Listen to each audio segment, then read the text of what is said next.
even though you're all alone, all alone when I am gone. I just want to keep you warm.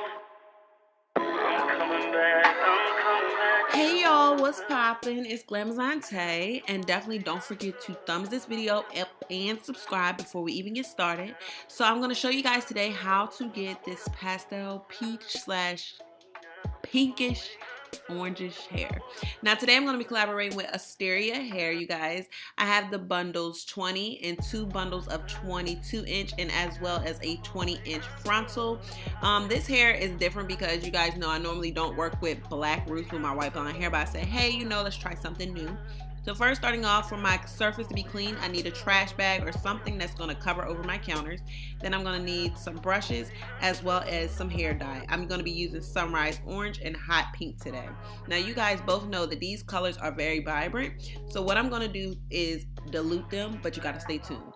So first thing, starting off, the easiest way to go about this is to bleach the knots on my frontal. So I'm going to be using Prism Lights, the blue powdered Salon Care bleach powder, as well as the 40 developer. You guys know I use 40 developer because that's the only thing in my house, but normally I would use 30 developer. But the only thing is you just gotta watch it when you're mixing it and putting it on to make sure it doesn't over process your frontal. Now I'm gonna go ahead and spread that onto my frontal so it's not like it's really stringy. It's like it's really thick like cake batter, and I ended up leaving it on for about 25 minutes. That's how long it needed for me. And then next, you guys, like I said, with the dye, we're gonna make that more lighter. We don't want it so vibrant, so I'm actually gonna mix in some conditioner. You can use white, you can use beige. Those are the colors I kind of stick with trying to change the color of the dye to being lighter. Now with the pink one, you see I'm gonna put the conditioner in first and then put the dye on so I can see how the color is changing and I can kind of control it a little bit more. So it's not as rich as the original color that was in the dye bottle. So with doing this, I'm just gonna mix it up, and when I got the perfect consistency and colors that I think will look perfect together, then I'm just gonna go ahead and start brushing them on. Now I'm gonna leave my bundles, wefted together, but I'm gonna actually have to be really careful about doing this. So I'm gonna go ahead and put the dye on the outer parts. Then I actually have to get into the middle of the bundle to make sure I'm getting the color deep down in there. You don't wanna just put the color on the outside of the bundle, because if you do that, you're basically not going to get in the inside. So you have to work your fingers in and get deep in it. Now, as you guys see, I am using my hands. I don't really care about using my hands with no gloves on because these are pastel colors, so it's not going to really tint my fingers. But if this was vibrant colors, best believe I would have some gloves on because it would stain my hands and I wouldn't be able to get it out for the rest of the week.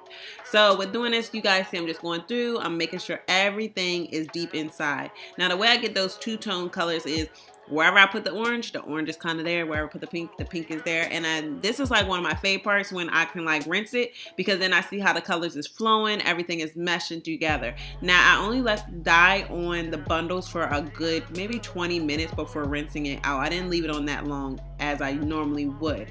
Now with rinsing it out, as you see, I'm just going to let the water run through it, and this helps to blend the colors. Now, with doing my frontal, I did decide to do it a new way. Thanks to my girl for helping me out. So basically, I'm going to actually start doing my frontals like this. I'm going to section off the baby hair portion. Now, when I do that, it helps me to see the outline of where the actual hairline is going to be. Versus just going in and plucking, this is a lot more easier. So I'm just going to put the baby hairs forward. And then after I get the baby hairs separated the way I think they should be, where I can see a distinguished mark between the hairline and baby hairs, that's when I begin to go in and start plucking. Now with doing this method, it helps me to see how the hairline actually is starting to form and how the baby hairs are starting to form. Because if you think about it, you start plucking right at the front of the frontal, you're really not doing anything but plucking the baby hairs. So after constructing the wig, and you guys know I have plenty of videos up like that, constructing the wig, that was the final color. Now I'm just going to go ahead and put the wig on my head. Now if you guys want me to do a more detailed on how I did this, I definitely can. But like I said, I have a lot more videos up on how to construct a wig. Oh my gosh, this hair is so freaking pretty. I love how the colors look together, especially with it like blowed out like this and big, but you know, I gotta control it and whatever. So now I'm gonna go ahead and put some heat protectant on. I don't normally use serums with my hair, not unless the hair is really dry, and this hair wasn't dry, so I don't really use serums. I kind of use the heat protectant, and it kind of serves as a moisturizer as well. So that's what I spray all over the hair, and then I kind of section it off. Now right now you guys see me sectioning off the frontal part. Now with doing this, I always do my frontal last. I'm gonna show you guys why, because I have a certain way that I do my frontals now. Like I changed up the whole method of everything of what I used to do.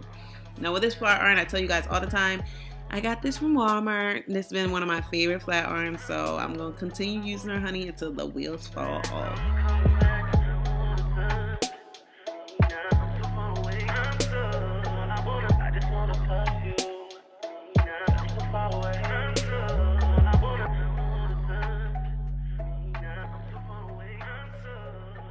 Okay, honey, now let's get into this frontal.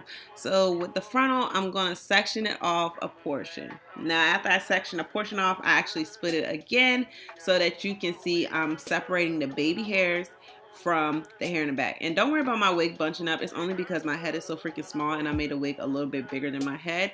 So don't worry about that because she cool or whatever. Now, as you guys see, I'm going to take the flat iron and flat iron the baby hairs going towards the front.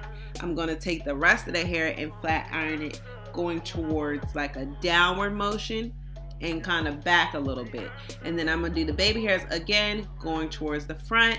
Now with doing this, it just helps because when I'm ready to mold the baby hairs and lay them down with my mousse and hair gel, they're already going to be kind of in that direction. There's no point in really like, you know, flat ironing them back. But at the end, I do pull them back just so I can cut the lace off the wig, but when I go to lay them back down, they kind of lay back down like they're not really, you know, flat iron to go back. So I don't know if that makes sense, but that just how it's easier for me to do it that way.